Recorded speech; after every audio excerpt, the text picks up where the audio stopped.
a video response to Nappy J about the Occupy movement and what it's all about, and what are they bitching about? Well, originally it was getting fucked by the 1% and the banks getting bailed out. In 2008, the banks and uh, vehicle companies, car companies, manufacturers got bailed out. Ford did not take the bailout money, and so on and so forth. Other people did. And 2 weeks later, after this $1 billion bailout, billions of dollars handed to all these companies, they were asking for more. Some people got, pissed off about that. They occupied Wall Street and then the whole world occupied. I was an occupier in Chico, California, and in Oakland, California, I went on 3 occasions. I occupied full time in Chico. Now, Kyle Goodman can back me up on this. We saw it as a temporary fix to where, look, listen, you don't want to do what other people were doing. You don't want anything to do with these major corporations. It's our turn. Well, this was supposed to be an educational system to help us get to the point of where we become the 1%. Symbolically, and the symbolism to put them in tents and us occupy the buildings. Well, the only way to do that is to do something better than they could. This is a stage for innovation. You look at the plateau of things: vacuum cleaner, microwave, stove, all these things. No invention in decades has been made for better than the vacuum cleaner or whatever. There's been innovations with it. So we're kind of at a plateau for inventions. It's to do it better, come up with your own thing, start your own business, do whatever it is you see fit. In order to do that, you had to do business proposals, you got to do public relations, stuff like that. It was self-educating. Some people saw it as it's to go after the 1% who apparently it's like millions of dollars a year, something like that. People who make like even $365,000 a year aren't even part of the 1%. What you're talking about, I'm not familiar with. I've not heard of this whole 2% thing and people who are wasting and stuff like that. See, Occupy, and if you look at all the Occupies that were global, Egypt, Moldova, all these other countries, they occupied for their own reasons. They were back in Wall Street and stuff like that, but they also had their own tit for tat, and because Occupy was open to so many ideas, people saw it as it being their opportunity to throw their ideas in people's faces. You saw a lot of people who, would go out and eat burgers with their friends, stuff like that, start turning into vegetarians because this guy brought a documentary in. Stuff like that, you know what I mean? It was trying not to be brainwashed, but in the end, a lot of us got brainwashed. Turned to this huge hypocritical bullshit. And Chico, California actually went fucking political. Ron Paul election, stuff like that. It was to have our own thing of consensus and not voting. Now the difference is voting is, 3 people say this, 52 people say that. Sorry, you 3 people who didn't agree with this. We're doing it anyways. Consensus is everyone must agree. Otherwise, if one person disagrees, all the way back to the drawing boards and do it all over again. It was about new systems, ideologies, things of that nature. But what happened was a lot of people had disagreements on things. Occupies themselves, like Oakland, split. You had people who were damaging buildings and stuff like that, things that, we were not originally there for. It was supposed to be a peaceful demonstration. And if you look back to the general strike on November 2nd, 2011, you'll see that it was a peaceful protest throughout the entire day. But at night is when the riots happened, and what happened was this group of people who said they were going to go and occupy this building. People got riled up, people got really into it, and they booked it over to this building, spray painted it, damaged it, and that's not what we were doing. And that was a last minute thought that not everybody in Occupy agreed with. People that they call Black Bloc, they came in and they started wrecking shit. So we had this beautiful, peaceful day that at night we were hit by tear gas. We were hit by flash bang. Some of us went to jail. horrible, horrible experience. If you've ever never been hit by tear gas, I don't recommend it. It burns your entire face. I mean, it's bad. So you look at Occupy's major things that they wanted to do, they wanted to start out with. And it started with this one great idea.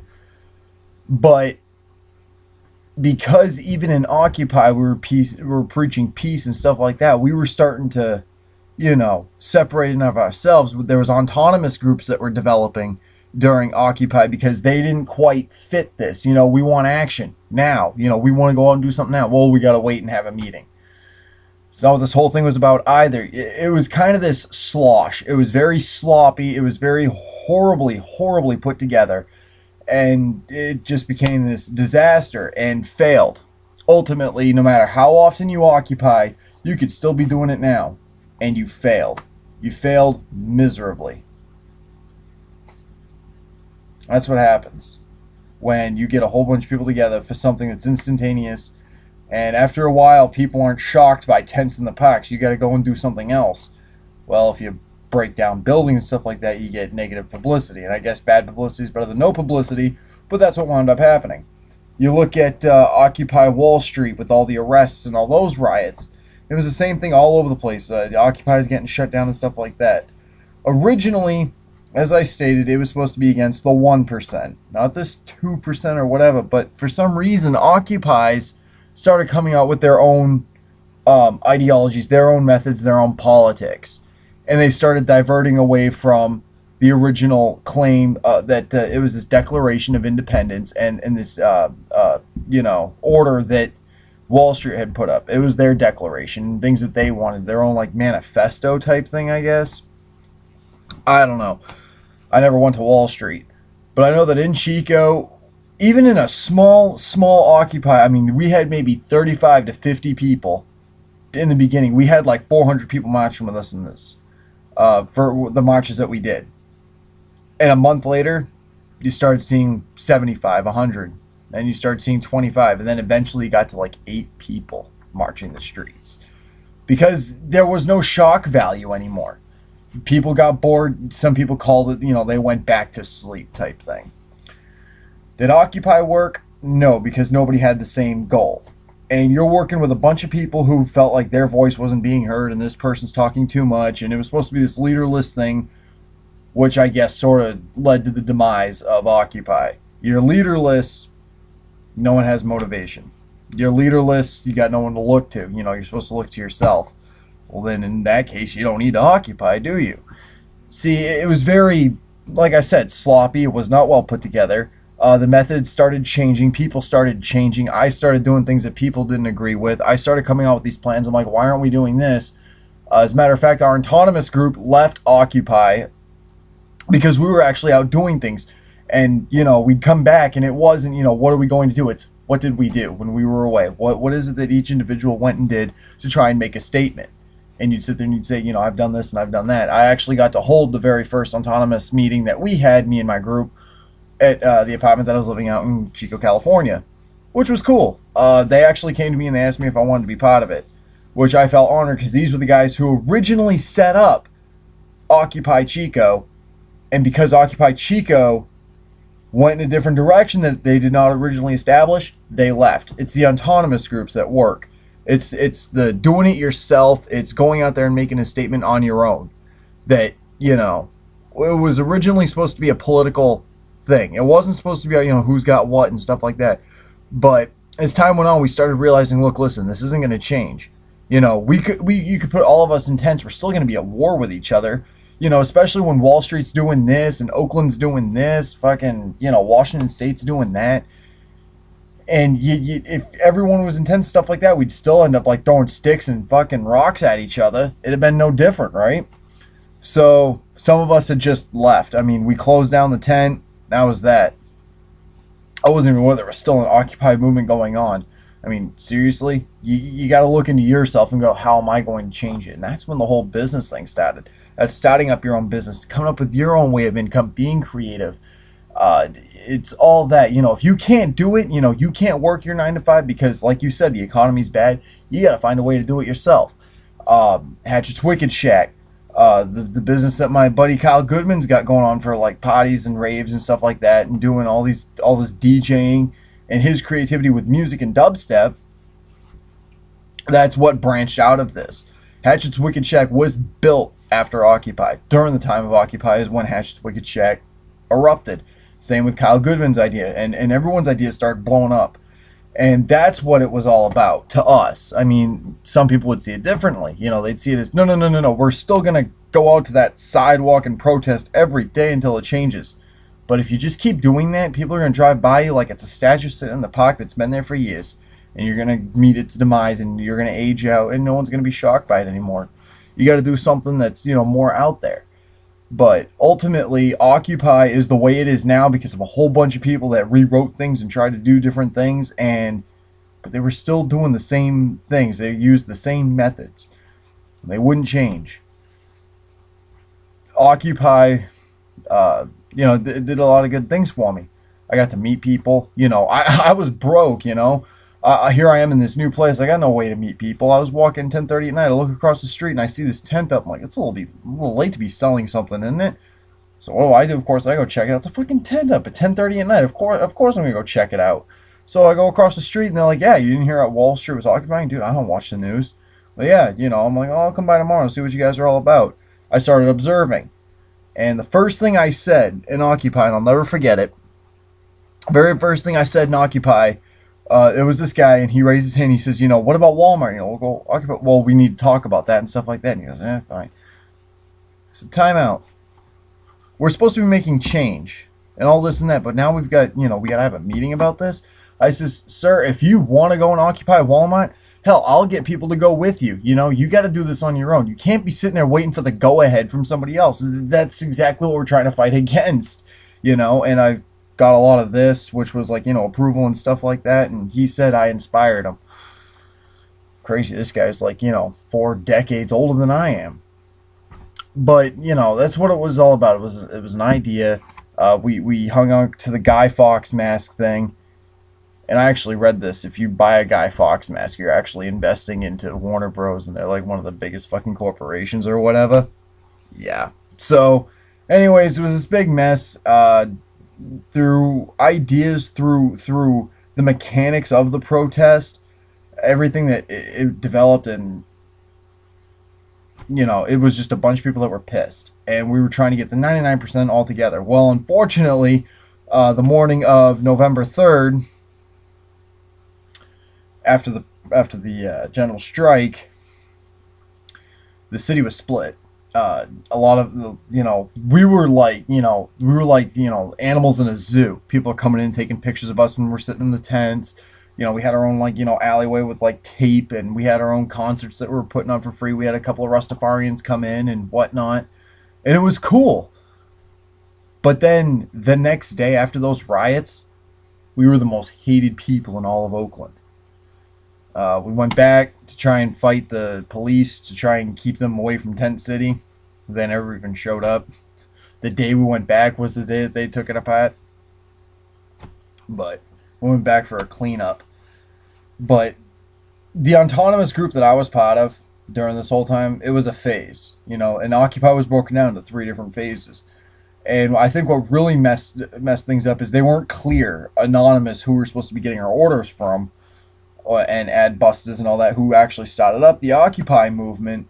They weren't clear on what phase 3 was. We had phase 1, banks. Phase 2, mass protest something. I don't even remember what phase 2 was. And then it was phase 3 because it got sloppy. You know what I mean? It was kind of like, well, phase 1 I guess was Occupy. Phase 2 was the banks. Phase 3 was whatever. But anyways, what I was saying is, it wasn't organized. Like the third thing became so vague and people kind of know what the fuck, and that's when things really started going became this big mess. So now you've got occupiers that are going against the 2%.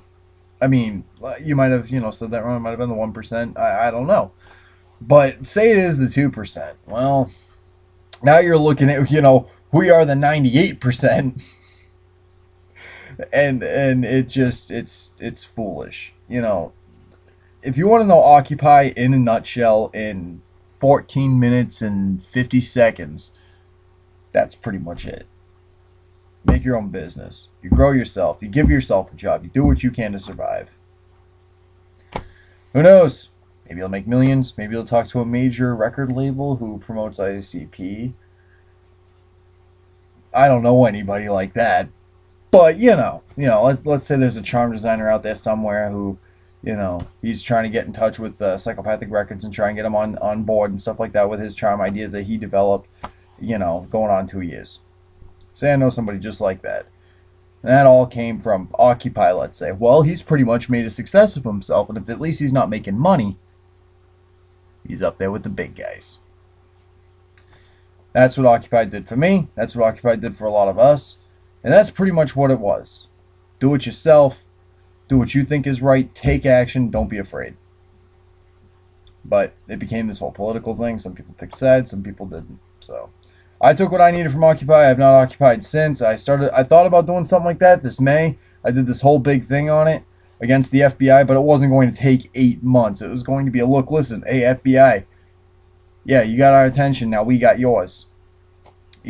That type of thing. And it was going to be like a weekend extravaganza thing planned. But I'm afraid if something like this happens again, people are going to get confused. No one's going to get the message. Look, listen, this is temporary.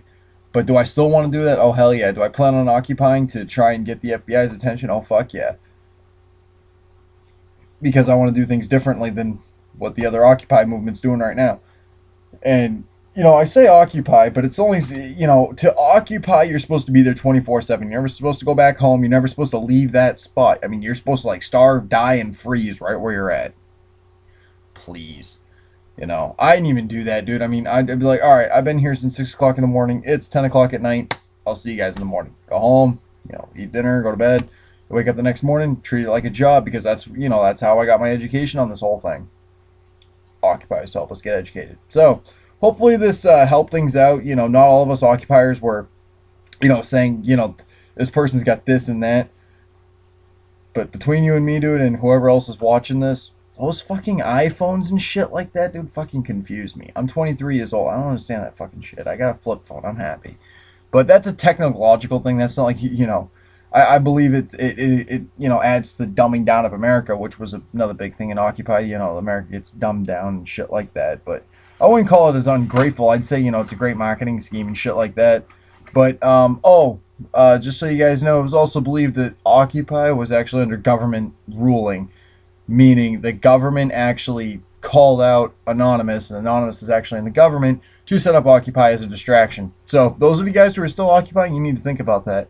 Peace.